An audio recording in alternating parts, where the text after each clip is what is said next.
अस्सलाम वालेकुम रहमतुल्लाहि व बरकातुहू। आज के लेक्चर के अंदर हम इंशाल्लाह सेल टैक्स की कुछ इम्पोर्टेंट डेफिनेशंस पे डिस्कशन करेंगे, कुछ इम्पोर्टेंट टर्म्स में डिस्कशन करेंगे जो कि इम्पोर्टेंट है। इंस्पेक्टर इनलैंड रेवेन्यू के क्वेश्चन जो है वो मोस्ट इम्पोर्टेंट क्वेश्चन यहाँ पे मैंने मेंशन किए हुए हैं। तो आज 3 टर्म्स के बारे में हम डिस्कस करेंगे। एक तो हम डिस्कस करेंगे एक्टिव टैक्स पेयर लिस्ट के बारे में, एक्टिव टैक्स पेयर क्या होता है या एक्टिव टैक्स पेयर लिस्ट क्या है, और उसके बाद हम बात करेंगे एक्टिव टैक्स पेयर पे बात करेंगे, प्लस हम इंशाल्लाह बात करेंगे कि बोर्ड किसे कहते हैं, और इसी तरह से हम बात करेंगे टैक्स ईयर किसे कहते हैं और टैक्स पीरियड का कॉन्सेप्ट जो है वो आज डिस्कस करेंगे। बड़े इंपॉर्टेंट कॉन्सेप्ट हैं इंटरव्यू के पॉइंट ऑफ व्यू से, इसको ज़रा ध्यान से देखिएगा। तो एक्टिव टैक्स पेयर किसे कहते हैं? तो कह रहा है a registered person not fall in the following categories, एक ऐसा रजिस्टर्ड पर्सन जो इस कैटेगरी में फॉल ना करे। कौन सी कैटेगरी? नंबर 1 पे कह रहा है जी ब्लैक लिस्टेड ना हो और उसकी रजिस्ट्रेशन सस्पेंडेड ना हो, ठीक है, उसकी रजिस्ट्रेशन को सस्पेंड ना किया गया हो, ठीक है। नंबर 2 पे कहता है जी fails to file the return for 2 consecutive period, कि उसने अगर तो 2 पीरियड की कंसेक्टिव रिटर्न फाइल नहीं की तो उस सूरत में वो एक्टिव टैक्स पेयर नहीं होगा। पहली सूरत हमने पढ़ ली कि अगर वो ब्लैक लिस्टेड है या उसकी रजिस्ट्रेशन सस्पेंडेड है तो वो एक्टिव टैक्स पेयर नहीं होगा। सेकंड कंडीशन में हमने ये पढ़ा कि अगर उसने 2 कंसेक्टिव पीरियड्स की रिटर्न फाइल नहीं की तो उस सूरत में भी वो पर्सन एक्टिव टैक्स पेयर नहीं हो सकता।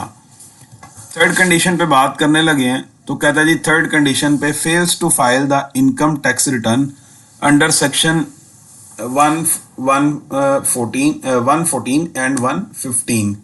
अगर वो टैक्स पेयर जो है अपनी इनकम टैक्स की रिटर्न फाइल नहीं कर सका सेक्शन 114 के तहत और सेक्शन 115 के तहत, तो उस सूरत में भी वो एक्टिव टैक्स पेयर नहीं हो सकता।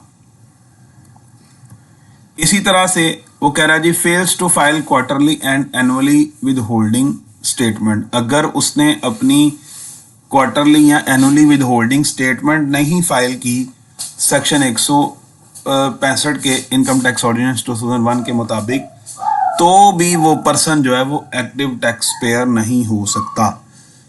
अब basically active tax payer list जारी की जाती है एफबीआर की तरफ से, फेडरल बोर्ड ऑफ रेवेन्यू की तरफ से जो है वो एक्टिव टैक्स पेयर लिस्ट जारी की जाती है इनकम टैक्स ऑर्डिनेंस 2001 में भी और सेल टैक्स एक्ट 1990 के अंदर भी। तो जो पर्सन उस एक्टिव टैक्स पेयर लिस्ट में फॉल करता है वही बेसिकली जो एनटीएन बनवाने के बेनिफिट ले सकता है। एक एनटीएन बनते हैं तो हम समझते हैं कि शायद हमारा एनटीएन बन चुका है और हम जो है वो फाइलर बन चुके हैं।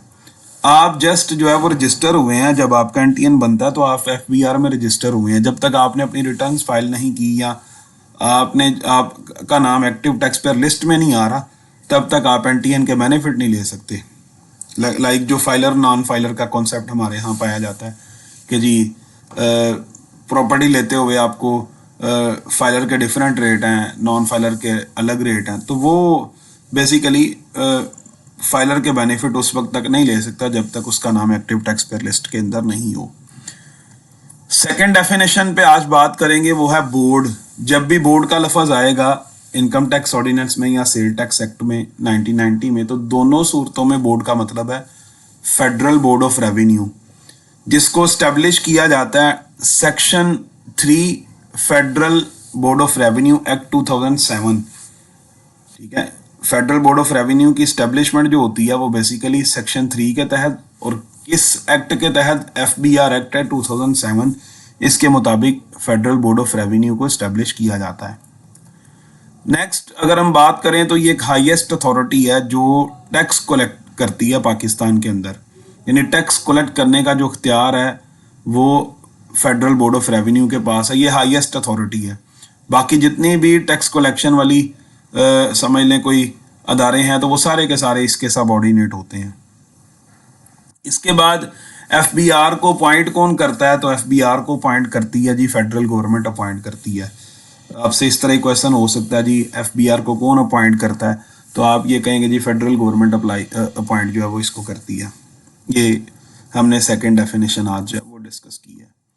تھرڈ ڈیفینیشن پہ بات کرنے لگے ہیں. ٹیکس پیریڈ کسے کہتے ہیں اور ٹیکس ایئر کسے کہتے ہیں. جو ٹیکس پیریڈ ہوتا ہے وہ بیسیکلی 1 month ہوتا ہے جو کہ بورڈ کے اپروول سے چینج بھی ہو سکتا ہے, یا بورڈ اپنے آفیشیل نوٹیفیکیشن میں جو بھی پیریڈ آئیڈینٹیفائی کرے گا وہی ہمارا ٹیکس پیریڈ ہوگا.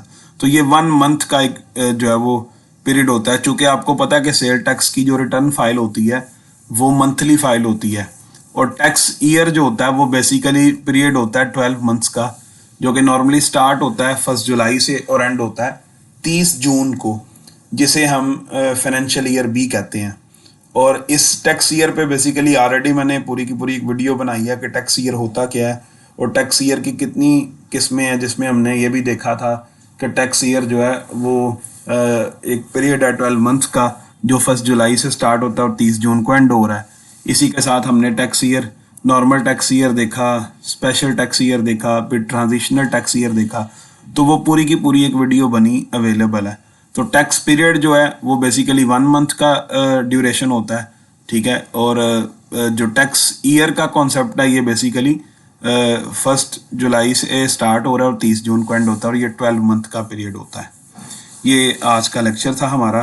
انشاءاللہ نیکسٹ لیکچر میں سیل ٹیکس کی ڈیفینیشن جو فردر ہیں اس پہ بھی بات کریں گے, اور انکم ٹیکس کی بیسک کانسیپٹس جو ہیں اس پہ بھی انشاءاللہ ہم جو ہے وہ بات کریں گے.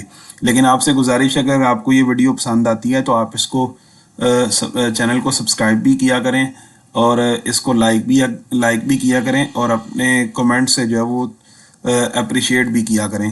آپ کا بہت شکریہ. اللہ حافظ.